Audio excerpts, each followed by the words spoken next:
संपूर्ण भारत के छात्रगण, खास करके बिहार के छात्रगण, सुनील जी खाटी बिहारी शुद्ध भारतीय आपके सामने पहुंच गया है। फिर से आपको एक बेहतरीन लाजवाब ऑब्जेक्टिव का लेक्चर सीरीज लेकर के, और आप इसको 2 बार सुन लो।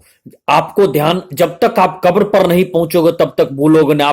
आपको तो छोड़िए, आपके नाती पोता तक को याद रहेगा। तैयार हो जाओ, सुनील जी खाटी बिहारी पहुंच गेलियो। संपूर्ण मिथिला का छात्र तैयार भे जाओ। आबि गेल सुनील जी खाटी बिहारी। सुन लियो वस्तुनिष्ठ। एहि बेर चैप्टर का नाम छै प्रेस संस्कृति एवं राष्ट्रवाद। ए बार चैप्टर के नाम बा प्रेस संस्कृति और राष्ट्रवाद। Now the name of the chapter, इसमें ध्यान रखिएगा, ये प्रेस संस्कृति और राष्ट्रवाद। इससे आपको बहुत सारे प्रश्न बनते हैं। नाउ बी रेडी, तैयार हो जाओ। तो 105 ईस्वी में टसप्लाइलून, ये मूल रूप से टसप्लाइलून 105 ईस्वी में किस चीज पर तैयार किया था, किस पट्टी पर तैयार किया था, जिसमें कुछ लेखन की विधा शुरू की गई थी। तो टसप्लाइलून 105 ईस्वी में कपास और मलमल के पट्टियों पर तैयार, और उस पर थोड़ा बहुत लेखन का कार्य शुरू किया, लेकिन यह विधिवत कागज नहीं था।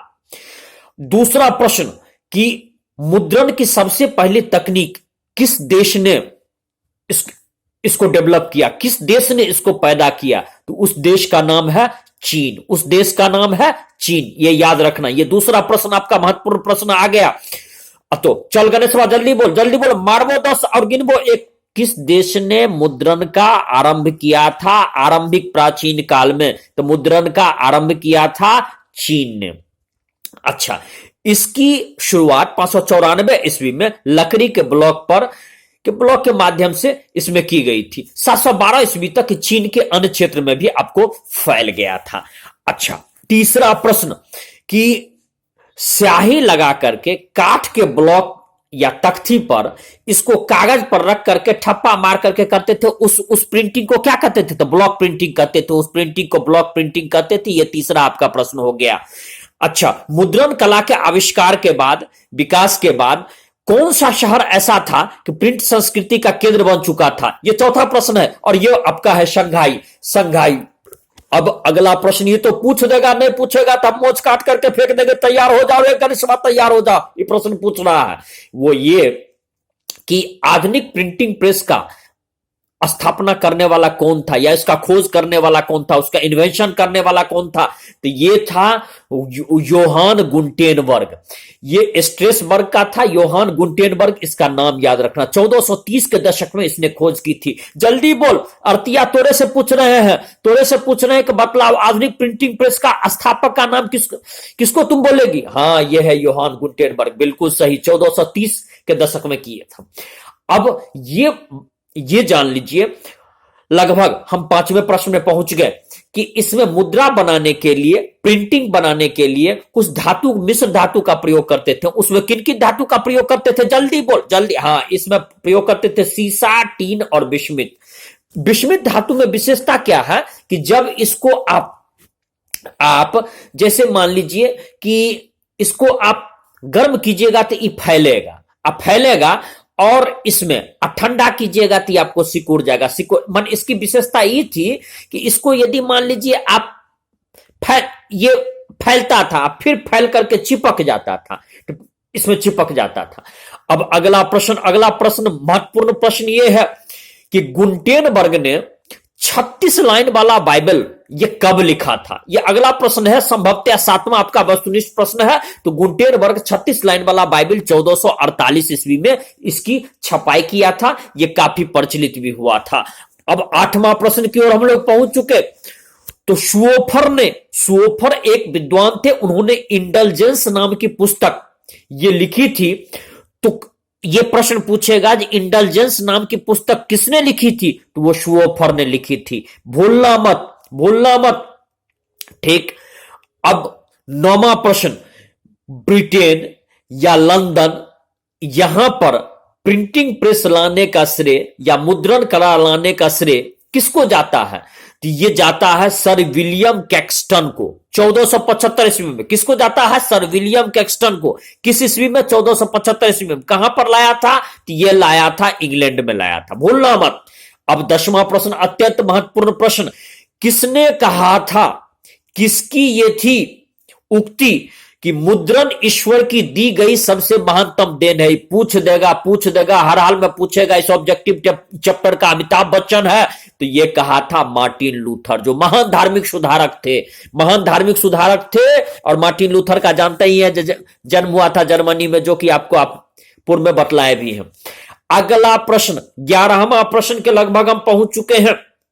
तो वो कि 19वीं शताब्दी के मध्य आते आते तक शक्ति चलित बेलनाकार प्रेस की खोज किसने की थी? तो रिचर्ड एमहो ने की थी। किसने की थी? रिचर्ड एमहो। इसको भी याद रखना भैया।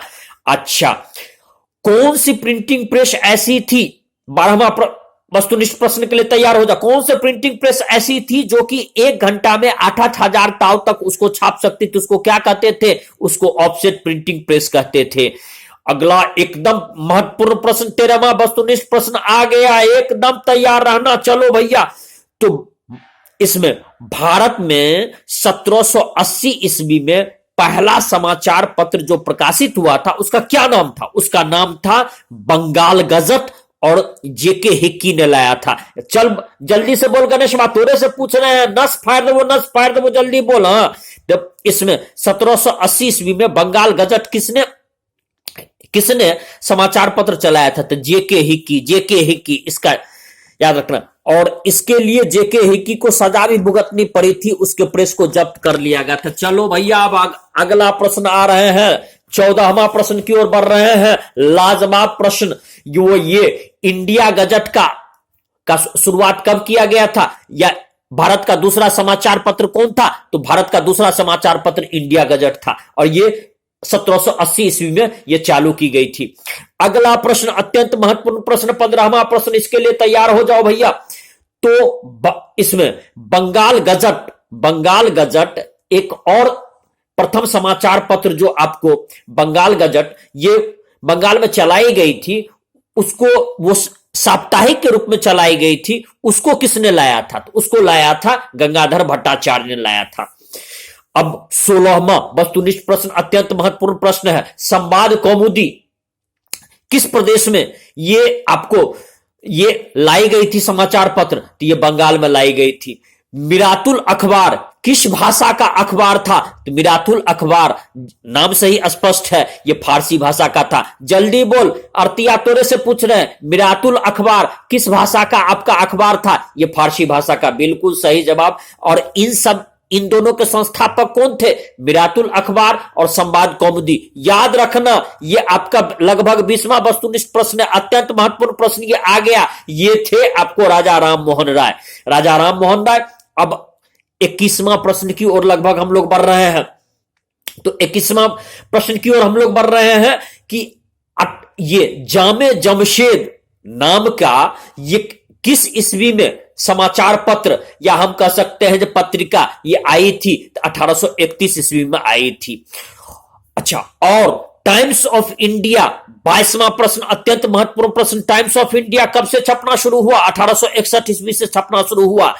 स्टेट्समैन कहां से प्रकाशित होता था? 23वां प्रश्न, ये कलकत्ता से प्रकाशित होता था। जल्दी बोल गणेश बात, जल्दी बोल, नस फाड़ दो। स्टेट्समैन कहां से प्रकाशित होता था? कलकत्ता से प्रकाशित होता था। पायनियर कहां से प्रकाशित होता था? तो इलाहाबाद से प्रकाशित होता था, और 1865 ईस्वी से पायनियर इलाहाबाद, स्टेट्समैन कलकत्ता। अच्छा, अब अगला कि इसमें मिलिट्री गजट और फिर आपका सिविल और मिलिट्री गजट ये कहां से प्रकाशित होता था? ये लाहौर से प्रकाशित होता था। ठीक, अब अगला वस्तुनिष्ठ प्रश्न कि कौन सा उदार विचार का पोषक वाला समाचार पत्र था? तो स्टेट्समैन था, यह उदार विचार का पोषक था। अच्छा, भारतीय समर्थक का आलोचना करने वाला कौन समाचार पत्र था? तो पायनियर था। याद रखना, भारतीय समर्थक का आलोचना करने वाला समाचार पत्र तो पायनियर। अगला महत्वपूर्ण प्रश्न, इसमें प्रश्न का जखीरा है, ढेर है, कंपटीशन में भी आपको काम देगा। तो इसमें कि सोम प्रकाश नाम का ये पत्रिका कौन प्रकाशित करते थे, कौन संपादित करते थे? तो ये ईश्वर चंद्र विद्यासागर बहुत बड़े विद्वान थे। वर्नाक्युलर प्रेस एक्ट किसके काल में आया था? तो ये लॉर्ड लिंटन के काल में आया था, 1878 ईस्वी में आया था। तो किसके काल में? लॉर्ड लिंटन के काल में। इसको याद रखना, भूलना नहीं। अगला प्रश्न, हिंदू पेट्रियाट ये कौन प्रकाशित करते थे? तो हिंदू पेट्रियाट को भी ईश्वर चंद्र विद्यासागर ही प्रकाशित करते थे। सुलभ समाचार जो बांग्ला में दैनिक समाचार पत्र थे, इसको कौन लाए थे? तो सुलभ समाचार को लाने वाले केशव चंद्र सेन थे। अब जो प्रश्न है 26वां वस्तुनिष्ठ प्रश्न पर लगभग हम पहुंच चुके हैं। अमृत बाजार जो प्रकाशित होती थी पत्रिका या अमृत बाजार, ये अंग्रेजी बांग्ला साप्ताहिक पत्रिका थी। इसको लाने वाले मोतीलाल घोष थे। कौन थे? मोतीलाल घोष। अमृत बाजार साप्ताहिक 7 दिन में एक बार निकलता था। अच्छा, अब आपका लगभग हम 27वां प्रश्न की ओर पहुंच रहे हैं। कवि वचन सुधा बनारस से कौन निकालते थे? भारतेंदु हरिश्चंद्र निकालते थे। अच्छा, ये प्रश्न पूछ देगा, हाँ गया, नहीं आवेगा तो दाहिना हाथ काट करके फेंक देंगे। मराठा का संपादन कौन करते थे? मराठा और केसरी का लेखन कौन करते थे? तो मूर्धन्य विद्वान बाल गंगाधर तिलक करते थे। महान क्रांतिकारी बाल गंगाधर तिलक करते थे। इसके बाद चलिए अब हम 27वां प्रश्न की ओर लगभग हम पहुंच चुके हैं। जुगांतर और वंदे मातरम इसको कौन प्रकाशित करते थे? तो बारिंद्र घोष प्रकाशित करते थे। इसको बारिंद्र घोष और अरविंद घोष प्रकाशित करते थे। अच्छा, अब 29वां प्रश्न की ओर लगभग हम पहुंच चुके हैं। मद्रास स्टैंडर्ड के कौन प्रकाशित करती थी? तो एनी बेसेंट प्रकाशित करती थी। अब ये तो प्रश्न पूछ दिया, नहीं पूछेगा तो हम दाहिना हाथ काट करके फेंक देंगे। तैयार हो जा गणेशवा। यंग इंडिया और हरिजन के लेखक कौन थे? गांधी जी थे, महात्मा गांधी। चल गणेशवा, तोरे से पूछ रहे, फिर से पूछ रहे, यंग इंडिया और हरिजन के लेखक कौन थे? महात्मा गांधी थे। अच्छा, अब 30वां वस्तुनिष्ठ प्रश्न, इंडिपेंडेंस के लेखक कौन थे? इंडिपेंडेंस के लेखक मोतीलाल नेहरू थे। अच्छा, आज समाचार पत्र के संपादक कौन थे? आज समाचार पत्र के संपादक थे शिव प्रसाद गुप्त, जो संस्थापक भी थे। अच्छा, हिंदुस्तान टाइम्स को किसने शुरू किया था? वो आज भी चलती है हिंदुस्तान टाइम्स, के.एम. पानिक्कर ने शुरू किया था।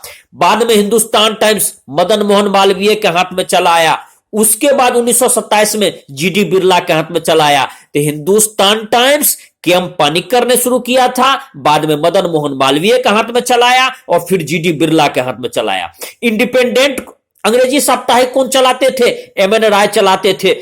जितना बात आपको बतला दी, जल्दी आपको याद नहीं होगा, बार बार सुनिएगा, लगातार सुनिएगा और इसको बार बार सुनिएगा, तब जाकर के आपको याद होगा। अल हिलाल जो उर्दू पत्रकारिता में अल हिलाल का स्थान आता है और अल बिलाग आता है, ये किस ईस्वी में आपको आया था? तो अल हिलाल 1912 में आया था और अल बिलाल ये 1913 में आया था। अच्छा, कॉमरेड नाम के अंग्रेजी में आने वाले ये आपको पत्रिका थी, इसके लेखक कौन थे या इसके संपादक कौन थे? लेखक नहीं कहिए, ये मोहम्मद अली थे, मोहम्मद अली। और ये हमदर्द उर्दू में भी प्रकाशित करते थे। अब अगला प्रश्न, अत्यंत महत्वपूर्ण प्रश्न, वो ये कि प्रताप का संपादन कौन करते थे? तो प्रताप कानपुर से निकलता था और प्रताप का संपादन करते थे गणेश शंकर विद्यार्थी। किसका संपादन करते थे? प्रताप का करते थे। अब ये अत्यंत महत्वपूर्ण प्रश्न। चलो भैया, ये कि गदर का प्रकाशन 1913 ईस्वी में कौन करते थे? तो लाला हरदयाल करते थे। इन्होंने सन फ्रांसिस्को से किया था और गदर पार्टी की भी इन्होंने स्थापना की थी। चल फ्रेंच कटदारी, तोरे से पूछ रहे हैं कि इसमें गदर का संपादन कौन करते थे? तो लाला हरदयाल करते थे। कहां से करते थे? सन फ्रांसिस्को से करते थे। कब से शुरू हुआ था? 1913 से शुरू हुआ था। अच्छा, अब अगला प्रश्न जो महत्वपूर्ण प्रश्न आपका आता है, वो कि कब से लाइसेंस प्रेस खोलने के लिए लाइसेंस किस एक्ट से अनिवार्य कर दिया गया? तो 1823 ईस्वी के अनुज्ञप्ति या लाइसेंस नियम से अनिवार्य कर दिया गया कि अब यदि बिना लाइसेंस का यदि कोई प्रेस स्थापित करता है तो उस पर 400 रुपया का फाइन लगेगा 1823 ईस्वी के लाइसेंस एक्ट से। अच्छा, इसके बाद अब यह बतलाइएगा कि वर्नाक्यूलर प्रेस एक्ट, अत्यंत महत्वपूर्ण प्रश्न, जल्दी से एकदम तैयार हो जा गणेश बा। हाँ, तो वर्नाक्यूलर प्रेस एक्ट किसके काल में आया था और किसके काल में हटाया गया? तो वर्नाक्यूलर प्रेस एक्ट आया था आपको, ये आया था vernacular press act Lord Linton के काल में। लॉर्ड रिपन के काल में इस अधिनियम को रद्द किया गया, इसीलिए लॉर्ड रिपन को उदारवादी भी कहते। चल निमोछिया राजी बातोरे से पूछ रहे हैं किसके काल में वर्नाक्यूलर प्रेस एक्ट रद्द किया गया था? वर्नाक्यूलर प्रेस एक्ट रद्द किया था लॉर्ड रिपन के काल में। किसके काल में आया था? तो ये आया था लॉर्ड लिंटन के काल में। अच्छा, अब ये जब भारत स्वतंत्र हुआ तो प्रेस कमीशन की स्थापना हुई थी, किसके अध्यक्षता में हुई थी? ये आपका प्रश्न। तो ये हुआ था जीएस राजा, इसमें जीएस राजा अध्यक्ष के रूप में हुई थी। तो ये प्रेस कमीशन की स्थापना जीएस राजा अध्यक्ष के रूप में हुई थी। अच्छा, अखिल भारतीय समाचार पत्र परिषद कब बनाया गया? अखिल भारतीय समाचार पत्र परिषद बनाया गया था 1954 ईस्वी में, 1954 में स्थापित किया गया था अखिल भारतीय समाचार पत्र परिषद। ये अत्यंत ही महत्वपूर्ण है। तो ये अच्छा, अब वर्नाक्यूलर प्रेस एक्ट में क्या था? हालांकि ये तो आपका शॉर्ट क्वेश्चन हो जाता है। तो वर्नाक्यूलर प्रेस एक्ट में था कि आप ब्रिटिश क्राउन के बारे में, ब्रिटेन के राजा के बारे में या ब्रिटेन के महारानी के बारे में, राजसत्ता के बारे में आप कुछ भी उल्टा या नकारात्मक नहीं छाप सकते हैं। और यदि बिना आप इजाजत लिए हुए, प्रकाशन के इजाजत लिए हुए यदि आप छापने की हिम्मत करते हैं तो उस स्थिति में दंडित किया जाएगा और उस स्थिति में प्रेस को जब्त भी किया जा सकता था। यही आपका इससे संबंधित, तो ये आपका प्रेस से संबंधित जो चैप्टर था आपको अत्यंत ही महत्वपूर्ण चैप्टर था। इससे काफी प्रश्न बनता है, इसको बार बार सुनिएगा तब जाकर के आपको याद होगा, और यदि बार बार आप नहीं सुनिएगा तो फिर आप भूल जाइएगा। तो भारतीय प्रेस या प्रेस संस्कृति एवं राष्ट्रवाद आपका यहीं पर समाप्त हुआ और पूरा इतिहास आपका ऑब्जेक्टिव हमने समाप्त कर दिया है। अब हम बहुत जल्दी आपको फिर दूसरे विषय की ओर मुड़ेंगे और मैं सुनील जी खाटी बिहारी यहीं आपसे विदा ले रहा हूं।